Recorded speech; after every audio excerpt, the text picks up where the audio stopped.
ஆண்டவர் இயேசுவில் என் அன்பிற்கினிய நண்பர்களே, வாழ்வில் ஆகாது என்கிற காரியங்களை ஆகச் செய்து மகிழ்கின்ற ஆண்டவரை நன்றியோடும் மகிழ்ச்சியோடும் பின்பற்றலாம். வாருங்கள். சங்கீதம் 143:8 மன்னன் தாவீது, காலை தோறும் உம்முடைய கிருபையின் செயல்களை நான் கேட்கச் செய்யும் என்று ஜெபிக்கிறார். விடியல் காலம் விடிவதற்கு முன்னால் வழி தவறுகின்ற பயணிகளை ஒத்த வாழ்வின் அனுபவங்கள் அவருடைய வாழ்க்கையில் உண்டு. ஆனாலும் கர்த்தர் அவரை கைவிடவே இல்லை. கிறிஸ்துவுக்கு முன்னால் 588-87 வாக்கில் நடந்த இதையொத்த இது போன்ற இன்னொரு நிகழ்வை எரேமியா தீர்க்கதரிசியின் புஸ்தகத்தில் 32ஆம் அதிகாரத்தில் நாம் பார்க்கிறோம். இஸ்ரவேல் நாடு முழுவதும் அரசியல் வாழ்வு உறுதியற்று கிடக்கிறது. மன்னன் சிதேக்கியா உறுதியற்றவராக இருக்கிறார். நாட்டு மக்களும் அப்படியே ஆண்டவரையும் ஆண்டவருடைய வார்த்தைகளையும் புறக்கணித்தாங்க. அவருடைய உடன்படிக்கை உறவு, அந்த அன்பு உறவிலிருந்து விலகி சென்றாங்க. அவரவர் தங்களுடைய விருப்பப்படியான அவங்க உணர்ச்சிக்குள் கட்டுப்பட்டு நிற்கிற கடவுள்களை செய்து வழிபட்டாங்க. விருப்பப்பட்ட வாழ்வில் வாழ்ந்து அக்கிரமங்களில் அமிழ்ந்து போனார்கள். ஆண்டவருடைய வார்த்தையை எடுத்து வந்த எரேமியா தீர்க்கதரிசி சிதேக்கியா மன்னனிடத்தில் சொல்லுவார், நீங்கள் உங்களுடைய சுய பலத்தை நம்பி நீங்கள் பாபிலோனியரை எதிர்த்து படையிட போகிறீங்க, ஆனால் அது வீழ்ச்சியில் தான் சொல்லும் என்று சொல்கிறார். அவர் கோபமடைந்து எரேமியாவை அரண்மனை முற்றத்திலே சிறையில் அடைக்கிறார். என்றாலும் ஆண்டவருடைய வார்த்தையை தொடர்ந்து பின்பற்றுகின்றார் எரேமியா தீர்க்கதரிசி. அவர் சொன்னபடியே பாபிலோனியர், அந்த நேபுகாத் மன்னர் எருசலேமை முற்றுகையிடுகிறார். பாபிலோனியர்கள் அந்த வயல்வெளிகளை நிலங்களை அபகரிக்க தொடங்குகிறாங்க. பொருளாதாரம் மிகவும் மந்தமடைந்து வீழ்ந்து விடுகிறது. அதை போன்று சமூக வாழ்வில் எல்லா அமைப்புகளும் உடைந்து போகின்றன. குடும்பங்கள் சிறைபிடித்து செல்லப்படுகின்றன. உறவுகள் உடைகின்றன. எருசலேம் தேவாலயம் உடைகிறது. இனிமேல் தெய்வ வார்த்தைகளுக்கு இடமே கிடையாது. மரபு, அந்த விசுவாச மரபு அப்படியே கலைந்து விடுகிறது. எல்லாமே இழந்து போன சூழ்நிலை. நம்பிக்கை இல்லாத சூழ்நிலையில் ஆண்டவர் மீண்டும் வாக்குறுதி கொடுக்கின்றார். எதிர் சூழ்நிலைகளின் நடுவில் எதிர்காலத்தில் மூலதனம் செய்யும் வகையில் அவரிடத்தில் சொல்கிறார், எரேமியாவே, நீ போய் உங்கள் பெரியப்பா மகன் அனாமியேலை கூப்பிட்டு அனைமையலோடு கூட சேர்ந்து நீங்கள் ஆனதோத்தில் ஒரு நிலத்தை நீ வாங்கிக்கொள் என்று சொல்கிறாங்க. அதுபடியே அனாமியேல் ஆனதோத்தில் ஒரு நிலத்தை இவருக்கு நீ சுதந்திர பாத்தியமாக வச்சுக்க என்று சொல்லி ஆண்டவர் சொன்னபடியே அது மீட்டு கொடுக்கிற அதிகாரத்தையும் நான் தருகிறேன் என்று சொல்லி பத்திரத்தில் எழுதி கையெழுத்தை போட்டு முத்திரையும் போட்டு அந்த பத்திரத்தை கொண்டு எரேமியா இடத்துல கொடுக்கும்போது எரேமியா பாரூக்ங்கிற நண்பரை அழைத்து, நீ இந்த அதிகார பத்திரத்தை ஒரு மண்பாண்டத்தில் வைத்துக்கொள், எதிர்காலத்தில் ஆண்டோடைய மீட்பு உண்டு, இந்த நிலம் மீட்கப்படும் என்கிற உறுதியோடு ஆண்டோடைய வார்த்தையை நம்பி செய்கிறார். அவர் பாரூக்கிடத்தில் சொல்லுவார், கண்டிப்பாக நிலங்களிலே வீடுகள் வரும், அந்த வீட்டோடு சேர்ந்து வயல்கள், நிலங்கள், ஒலிவ மரங்கள், திராட்சை கனிகள் எல்லாமே வரும் என்று சொல்கிறார். சொல்லிவிட்டு தொடர்ந்து அவர் ஜெபிக்கிறார். ஜெபிக்கும் பொழுது, ஆண்டவரே, வான்புவி எல்லாம் பலத்தினால் எவ்வளோ அழகாக நீர் படைத்திருக்கிறீர். நீங்கள் செய்ய நினைக்கிற அதிசயிக்கத்தக்க செயல்கள் ஒன்றும் தடைப்படாது. நீர் செய்யக்கூடாத ஆகாத காரியங்கள் ஒன்றுமே உமக்கு கிடையாது என்று சொல்கிறார். 17ஆவது வசனத்தில் 18-19 நீர் யோசனையில் மிகப்பெரியவர், செயலில் நீர் மகத்துவமானவர், நீர் செய்யக்கூடாத அதிசயிக்கத்தக்க காரியங்கள் உண்டோ, வேற என்ன இருக்குதா என்று அழகாக ஜெபிப்பார். மனுபுத்தர்களுடைய வழிகளெல்லாம் நமக்கு தெரியும், அவனுடைய கிரியைகளுக்கு ஏற்ற பலனை நீர் கொடுக்கிறவர் என்று சொல்லி ஜெபிக்கிறார். தொடர்ந்து ஆண்டவர் அவருக்கு பதிலாக சொல்லும் பொழுது சொல்லுவார், கண்டிப்பாக நான் மீட்பில் மகிழ்கிறவர், விடுதலையில் மகிழ்கின்ற விடுதலையின் ஆண்டவர் என்று 41ஆம் வசனம் கடந்து வரும் பொழுது சொல்லுவார்.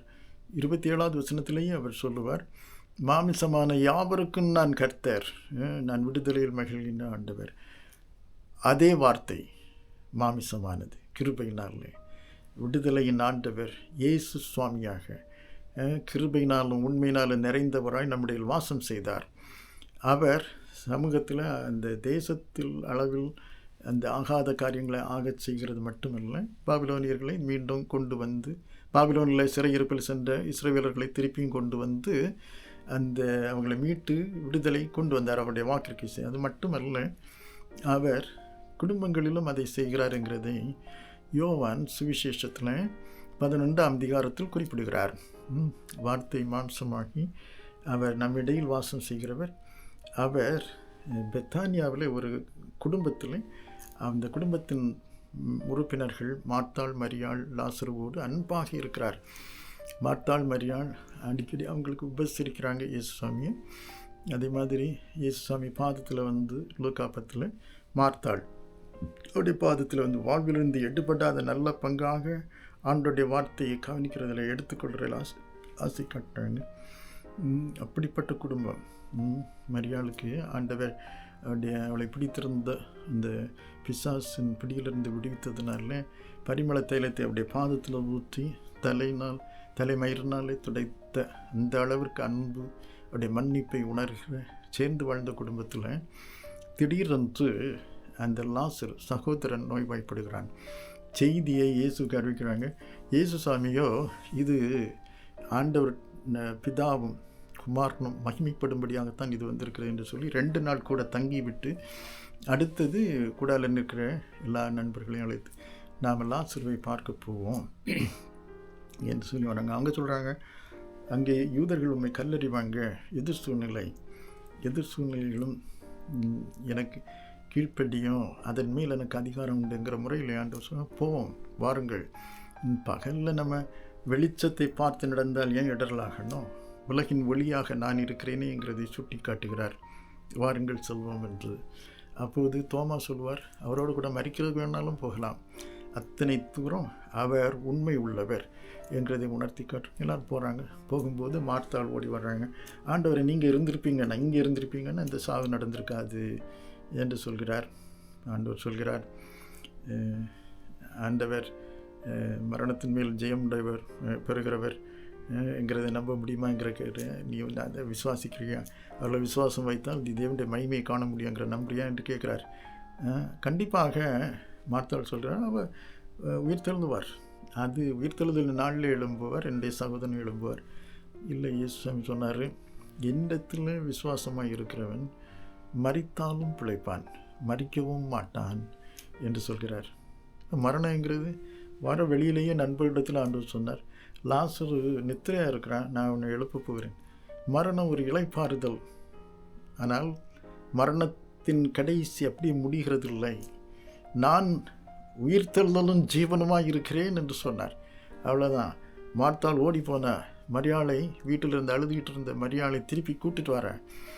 சேர்ந்து எல்லாரும் இணைந்து நின்று அப்படியே அவங்க சோர்வு அகழ்வதை உணர்றாங்க. உலகத்தின் ஒளியாகி ஆண்டவர் இருளை அகற்றுகிறார். அவர் சொல்கிறார், நீங்கள் இந்த கல்லை எடுத்து மாற்றுங்க. அது 4 நாள் ஆகிட்டே நாரி போகுமே. 4 நாளால் என்னால் ஆகாதது என்ன இருக்கிறது? அதிசயிக்கத்தக்க காரியம் வேறு என்ன இருக்குது என்று சொல்லி கல்லை மாற்றுங்கள் என்று சொன்னார். வார்த்தையினால் அனைத்தையும் படைக்கிற ஆண்டவர் வல்லமையோடு கூட, வார்த்தையில் வல்லமையையும் அதிகாரத்தையும் வெளிப்படுத்துகின்றவர் சொல்கிறார், கல்லறையை பார்த்து, லாசருவே வெளியே வா என்கிறார். லாசரு வெளியே வருகிறார். நீங்கள் எல்லாருமே நீங்கள் இந்த கட்டுகளை அவிழ்த்து விடுங்கள் என்று சொல்கிறார். சமூகத்தோடு இணைந்து ஆண்டவர் செயல்படுகிறார். சமூகத்தினார் குடும்பத்தில் நடந்த அந்த ஆண்டவரோடு கூட உள்ள ஐக்கியத்தில் கிடைத்த விடுதலை சமூகத்தை எட்டுகிறது. எல்லாரும் சோபு மாதிரி நம்பிக்கைக்குள் வராங்க, ஒருவருக்கு ஒருவர் கரம் கொடுக்குறாங்க. குடும்பத்தில் லாசருவை இழந்த அந்த உறவு மீண்டு எடுக்கப்பட்டது. எதிர்காலம் அந்த கனவுகள் கலைந்து போனதெல்லாம் திருப்பி வருகின்றன. அங்கே பகிரப்படுகின்ற பொருளாதாரங்கள் பகிரப்படுகின்றன. எல்லாரும் இணைந்து செயல்பட்டு ஆண்டவருக்கு மகிமையாய் உன் வம்சம் பூமியில் ஆசீர்வதிக்கப்படும் என்கிற அந்த வாக்கு இயேசு சுவாமி மூலமாக நிறைவேறுகிறதை உணர்கிறார்கள். குடும்ப வாழ்விலும் சமூகத்திலும். ஜெபம் செய்வோம். அன்பின் ஆண்டவரே, எங்களுடைய வாழ்வின் ஆகாது என்கிற பகுதிகளை தொட்டு ஆகச் செய்து மகிமைப்படுகின்ற உடைய அன்பிற்காக நன்றி செலுத்துகிறோம். குடும்பத்தில் எங்களுடைய தனி வாழ்விலே நீ தொடங்குகின்ற மாற்றங்களை குடும்பத்தில் பகிர்ந்து குடும்பமாய் நாங்கள் அதை சமூகத்தில் பகிர்வதனால் குடும்பங்களிலும் சமூகங்களிலும் நடக்காதுங்கிற காரியங்களை நடக்குகின்ற காரியங்களாய் மாற்றுகிற அன்புக்காக நன்றி சொல்லி கரங்களில் எங்களை ஒப்புக் கொடுக்கிறோம். நீர் எங்களிலும் எங்கள் மூலமாகவும் ஆகாது என்கிற தடைப்பட்டு கிடக்கின்ற காரியங்களை ஆகச் செய்து நீர் மகிமைப்படும். இப்போதும் வாழ்வின் அந்த மாதிரி இருள் போன்று இருக்கிற சூழ்நிலைகளை ஆண்டவர் தொடுவதற்காக ஒளியாகிய நீர் அதை ஒளிரச் செய்வதற்காக இந்த இருளை அகற்றுவதற்காக நன்றி செலுத்துகிறோம். ஒவ்வொரு நாளும் இந்த கிருபையின் செயல்களை கேட்கச் செய்யும், எங்களை வழி நடத்தும், மகிமைப்படும்.